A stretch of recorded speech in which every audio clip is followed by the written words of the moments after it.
नमस्कार, मी प्राध्यापक सुहास पाटील, सदस्य ऊस दर नियंत्रण समिती महाराष्ट्र राज्य.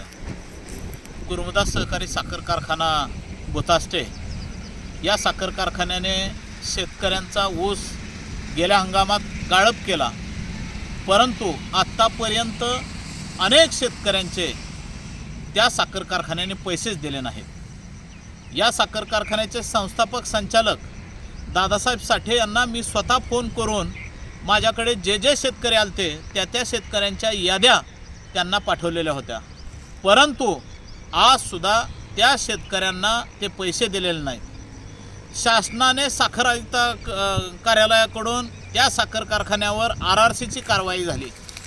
मग आपणाला जर साखर कारखानाच चालवायला येत नसेल तर आपण या शेतकऱ्यांचे शोषण का करत आहात, हा एक प्रश्न आमच्यासारख्या शेतकरी संघटनेत चळवळीत काम करणाऱ्या माणसाला पडलेला आहे. मला दादा साठेंना या बाईटच्या माध्यमातून एक विनंती करायची की आपण शेतकऱ्यांचे शोषण करू नका.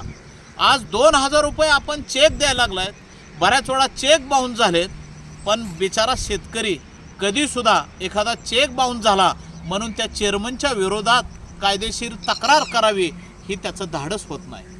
माझ्यासमोर आता मी जिथं ज्या ठिकाणावरून बाईट देतोय त्या ठिकाणी सुद्धा जवळजवळ 25 ते 30 शेतकरी माझ्यासमोर उभा आहेत, पण एकही बिचारा शेतकरी व्हिडिओमध्ये सर तुमच्या पाठीमागं आम्ही उभा राहतो असं म्हणायचं त्या बिचारा शेतकऱ्यांचं धाडस नाही.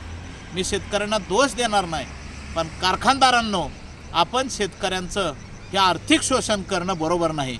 म्हणून दादासाहेब साठे, आपण काही पण करा, साखर कारखाना का अडचणीत आहे आणि तुमचा कर्जाचा डोंगर किती झालेला आहे, तो सहकारी साखर कारखाना आहे, आपण आजपर्यंत चालवत आलेला आहात, ते आम्हाला सगळ्या गोष्टी मान्य आहेत. पण ज्या त्या सीझनचं आपण साखर कारखान्याला ज्या शेतकऱ्यांचं ऊसाचं गाळप केलं आहे ते पैसे देणं हे आपलं कर्तव्य आहे. म्हणून आपण कर्तव्यापासून बाजूला जाऊ नका. आणि मी सगळ्या ह्या माझ्या समोरच्या सगळ्या शेतकरी भावांना आणि ह्या बाईट ऐकणाऱ्या सगळ्या शेतकरी भावांना सुद्धा सांगतो, अरे अशा सर्व कारखानदारांचा माज उतरवायचा असेल तर शेतकऱ्यांमध्ये एकीचं बळ दाखवल्याशिवाय हे असे महाराष्ट्रातले साखर कारखानदार वटणीवर आल्याशिवाय राहणार नाहीत.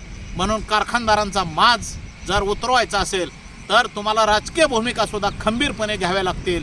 हाच मला शेतकऱ्यांनासुद्धा या दृष्टीनं माझा सल्ला असेल किंवा माझा त्यांना प्रश्न असेल. धन्यवाद.